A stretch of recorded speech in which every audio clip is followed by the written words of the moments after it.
we'll dive into this now. We'll tell everyone a bit more about you. I think this is a great way for them to learn a bit more about you before we co-host our start of financial year party next week. I'm so excited. So I'm sure everyone knows a lot about you already, and they've seen you on TV. You're a national celebrity, and everyone's seen you on Married at First Sight. But what not everyone would know is that you are an incredibly accomplished and successful businesswoman, and very well known for your marketing prowess, and obviously recently launched your latest book, This Goddess Means Business. So how would you describe your business? Like, tell everyone about what your primary sort of business is and how you use marketing to help other businesses. Yeah, well, first and foremost, as we all know in marketing and media, not to believe everything that you read. So I'm going to say that first and foremost, because I think there's more like myths out there than actual fact. Yes, yeah. But moving on from that, yeah, I've been a writer since 2011. I've been a marketing consultant for 10 years now. God, that just flies, doesn't it? Flies. Yeah. And yeah, it was really the last 5 years since being divorced and having to get that financial independence myself that I really found my passion for wanting to do marketing for women in small business. Because personally, when I went out on my own with my own businesses, you know, I'm just a sponge. I try and read all I can and attend marketing conferences and always want to hone my skills. But a lot of the information out there is for multi-million-dollar corporations or when you have 100 employees. And I'm like, this just isn't relatable when I'm just trying to make a $500 Facebook ad campaign work, you know? And that's all I care about. I can't waste $500 if it's not going to bring me clients, let alone, you know, clicks. So that's kind of where my writing and my research has come from, is those day-to-day challenges that we have and how to tackle them mindset-wise and marketing-wise. Yeah, definitely. Yeah, because your business only grows as much as you do, and that's something that, you know, I have conversations with people about that nearly daily. And you can see when you come up to these hurdles in business, in hindsight, you look back and go, oh wait, that was because there was still that further growth I needed to get through. There was that personal barrier, and there are those mindset things that can hold us back if we don't know how to move through it. And I think what was interesting as well, when you were saying about working with female small business owners, like when I was at uni, I did 2 degrees, and my second one was commerce. And I thought, because I'd worked in marketing for 3 years, so I thought, okay, obviously maybe I'll switch from finance to marketing. I did a couple of marketing units, and I was appalled at how impractical and incorrect they were. And I spoke to one of my lecturers about it, and I was like, look, I don't understand how you guys can be teaching this stuff, because I've worked in marketing, the grassroots, for 3 years. I was working in a publishing company and working for this entrepreneur. I'm like, this isn't the reality of marketing. He's like, yeah, look, you know, for the big corporations, this is what you do, and this is it's just how it is. This is the curriculum. You just have to follow it. I'm like, but it's not realistic. And, you know, coming into the real world and working in marketing, it's like these big strategies. You're not doing a big branding campaign for Coca-Cola. You're doing something that needs to get clients for someone. Someone. If they're spending $1, they need to get $2 back. Yeah, and I've worked for marketing agencies where retainers start at $5,000 a month, which just isn't achievable, you know, for a small business owner to begin with. But who has the time for, you know, running these multi-$1,000 campaigns? And hey, if it doesn't work, then we'll just try something else. You know, it isn't achievable and sustainable. And as inspirational as the stories are about red balloon days and, you know, boost juice, you know, yes, it's great to aspire to that, but is that really going to help you market your business on a day-to-day, you know, on a day-to-day basis? And also the mindset struggles of cash flow and work-life balance and guilt and, you know, everything else that we have to deal with going on in our head. So that's why I love connecting and collaborating with women that we're all on the same page, because if we're on the same page, then we can grow together, right? Absolutely. So Trace, on that, so how exactly do you work with your clients and how do you help them? So, you know, I, like anything, I love to do it all myself to begin with, so I understand everything before I've personally niched. So I've worked, as I said, I've worked for marketing agencies. I've worked as a marketing manager for corporations, because then I can hone my skills and I can say I've been there and I've done it.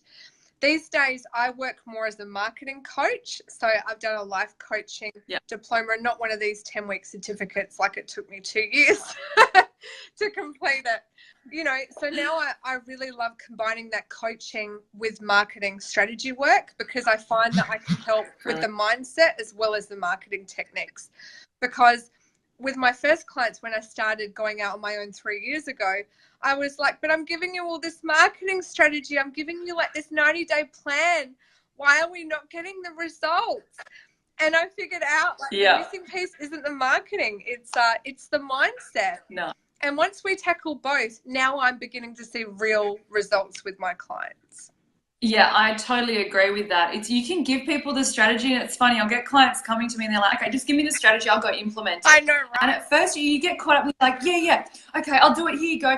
And then they flop and nothing happens and they stop, and it's like, you've got everything you need. And then you realize, no, the secret ingredient isn't having the strategy. The secret ingredient is having the mindset and the ongoing accountability to give you the follow through, because we're human. It's not that, you know, you don't have the information. Anyone can figure out the information. If you Google enough, if you work hard enough, you can figure it out. That's not the secret sauce. The secret sauce is then having that accountability, the follow through, and working through the mindset barriers and blocks that stop you from doing it. Exactly. I mean, did you see how I like whipped Dean into gear? I'm pretty good at whipping people into gear. I don't have a problem with it. His shift was amazing. I've got to say, I was a total maths addict and I watched every single episode. I know how to handle guys like Dean. You know, I can handle it. It's all good. Awesome. So what I'd love to hear is, like, you know, obviously on the entrepreneurial journey, there's ups and there's downs. Yeah. Hopefully there's more ups than downs, but it's kind of like, it's like a roller coaster with an upward trajectory, but it's sort of like up and down on the way. Yeah. Do you want to share with us maybe something or a couple of things that you wish you'd known before you'd launched that would have made your entrepreneurial journey easier? Yeah. And being a true entrepreneur, I've dabbled in a lot of different things, from different online businesses to, obviously, I'm very service-based these days. But I've also, you know, had my own beauty salon, my own yoga studio, my own book cafe. So I've had lots of different types of businesses. And I think something that I struggled with for years is I would give up before even giving it the opportunity to work. And I would be quick to change my tact too quickly and write it off. Because the thing is, I would think, oh, people have already seen it, and if they're not acting, then I'll just change what I'm offering. And now what I've realized is people need to see it a lot before they're going to act. So don't change too soon. Give it the opportunity to work for you. And, you know, the surveys, because I love doing surveys and getting feedback, and people need to see your message like 7 times before they're even going to act. You know, the majority of people, it's like a bell curve. So a big thing I've learned and I write about is don't give up so soon. Don't change your tack. Don't keep changing your products and your messaging. Give it a chance to work before you go changing it all. Yes, absolutely. And I think that's a really key thing. I definitely noticed that when I was first starting my business, and you'd look to other people, you'd do that whole comparisonitis thing and be like, oh, but look what she's doing, and look what she's killing it. Okay, number one, social media, it's a highlights reel. They're probably not killing it. And maybe they've been at it for a while doing the same thing. Yeah. And the people that I see that really succeed and succeed quickly, it takes about a year to get that full momentum. But they do the same thing for a year, and they really focus on that one revenue stream for a year, and they're not getting sidetracked by all the, you know, shiny lights. It's like the one thing, and then you really see it take off. Obviously, you're making money well before then, but it takes time to get that momentum. And people need to see things at least 7 times. It's funny because you'll share things on social media, and then you think, oh, I don't want to be like spammy, but I don't want to be oversharing the same message. But then people are like, and you talk to friends who always see your posts, and they're like, oh, what's been happening? You tell them, oh, babe, I did this. They're like, oh, I had no idea. Why didn't you tell me? How come I never got an invite? And you're like, oh, but I thought I shared it too much. And it's like, no, you can't be oversharing. Yeah, exactly. And, you know, you can change it a little bit. Like you can have different images, different quotes, but it should all link to the same call to action. So you can, you know, as you said, you can have the longevity of offering the same product, service, offer for a year and have 50 different ways to promote it, the same thing. But, Exactly. and, you know, it's like anything. You know, you might offer like a menu of 20 items, but the thing is you have one that's your unique selling proposition or your one offer. Lead with that, and then they can find the rest when they look into it. Do you know what I mean? Because you can't promote all 20, mate. It's not going to work. You're just going to dilute your brand. So I'm a big fan of niching. Like, I do lots of different things, but I always come back to A, my books as my funnel, and B, my marketing services. And everything from there goes from there. Yeah, totally. So what's been, it's hard to just pick one, but someone asked me this in an interview recently. I thought, well, I'm going to take that one. But what would you say has been one of your biggest achievements or successes that you've had in business since you launched? You know what? I've always been very true to my vision, which has always been at the bottom, whether it's business, marketing, spirituality, it's empowering women and doing it together and networking and collaborating. So I've always had a very strong vision. So, you know, I'm doing everything these days from like stationery to my books to services to workshops to speaking events, but it all comes down to that one vision and one message. And I think that's why I've been successful, because I've always maintained my vision, because especially now having been on a reality TV show, I have a bigger platform, which means more people knocking on my door, more opportunities, but you can't, you know, you can't be everything to everyone. So I think what makes you successful is no matter what comes into your world, stay true to your vision. And who taught me that was Dr. Libby from Dr. Libby Weaver. And I've known she's written like, I don't even know how many books, and she's an amazing successful I know woman. I've probably got her books here behind me. I love it. I love her stuff. I love it. And she taught me that. We met in 2006 at a Tony Robbins event, and she's like, no matter what comes your way, where your success is going to come from is your vision and your values, and as Simon Sinek says, your why. And that's what success is if I wake up in the morning and I'm doing anything to do with what my vision is, then it's a successful day. Yeah, totally.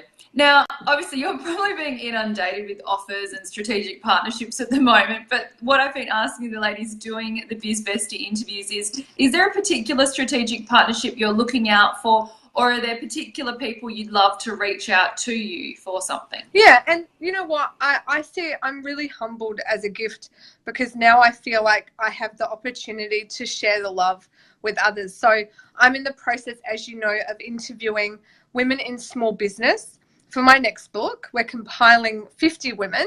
There's still some spots available, and we're really looking for a really good spectrum of industries and also different journeys of your life cycle. So we're going from everything from people still doing a side hustle business with a full-time job, right up to people that have had running a successful business for several years.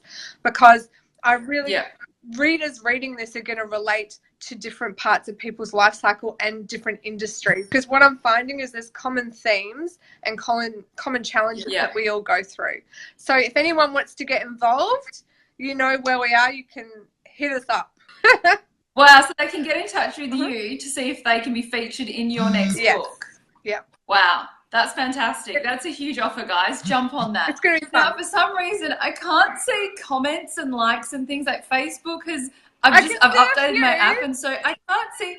Can you see Hi, it? Angie. I can see Angie. Hi, Jade.